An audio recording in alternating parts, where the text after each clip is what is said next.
Harvey Norman. Everything you need in electrical, technology, furniture and bedding. Shop in-store and online today. Thanks to Harvey Norman for their support. It helps us to continue to tell the great stories that make this country what it is, including the number of people that have been through lockdown way too many times in Victoria, way too many times in Melbourne, but they never give up. They will never break, and they are the heroes of the latest lockdown. Julia Bradley has the story from Melbourne. It's a scene all too familiar for Melburnians. Once bustling Bourke Street, now empty, businesses fighting to hang on 5 lockdowns later. Across town, a group of essential workers are gathering at their Brunswick kitchen for a routine night of giving back. Volunteers for the Big Umbrella Foundation meet twice a week preparing meals with surplus food. They deliver them to the homeless and disadvantaged at Federation Square.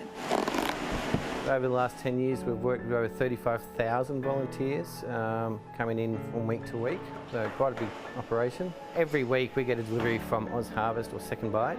It's all rescued food from supermarkets, cafes and restaurants. Up to 500 kilos, and on that day we repurpose that into meals, cook about 250 meals out of that 500 kilos and take it out into the street and serve it that night. Well, we had to close down our Fed Square service because we attracted quite a large number of crowds, and we moved to a meal delivery service. We went from 2 nights a week to 7 nights a week overnight. Victoria's recent weather events also commanding an immediate response. Justin's entire business model is focused on giving back to the environment by fighting food waste. So Justin, can you talk me through this sustainable garden that you have at the back of the kitchen? Yeah, sure. So now we're hoping to grow our own food and not just rely on the food that we get from Oz Harvest and Second Bite. We hope to be able to produce enough food to support any community or organisation that needs to in the future with any fresh produce that we have. Another organisation serving the community is Youth Activating Youth. Founded by 24-year-old Ahmed Hassan, the group advocates for young people from largely migrant communities. So we support them in education, employment, health and wellbeing, and obviously more recently, obviously in the justice space and rehabilitation is a key area we work in. But obviously more recently in the last 18 months it's been COVID response, so helping the most vulnerable families with bills, utilities and trying to support them with food and essential packages. Ahmed knows firsthand the challenges the pandemic can pose. He was one of the youngest people to contract the virus during Melbourne's second wave. I spent a number of days in hospital trying to recover from the virus. So it was a pretty difficult time, some dark days. His organisation prides itself on going full circle.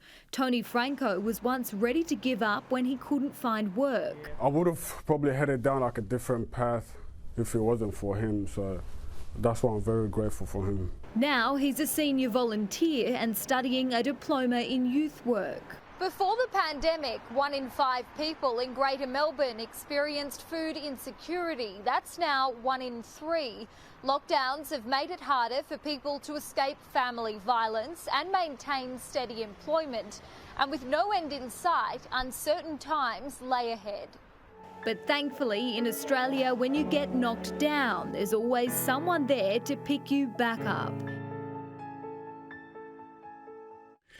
Now, 2 of the blokes you just saw as the focus of Julia's excellent report there is Justin from Big Umbrella and Ahmed as well from the Youth Activating Youth. Lads, hello. Thank you so much for what you guys do and thanks for joining us tonight. Ahmed, just quickly, let's go back to that experience with COVID. How bad was it? How long did it take to get over it?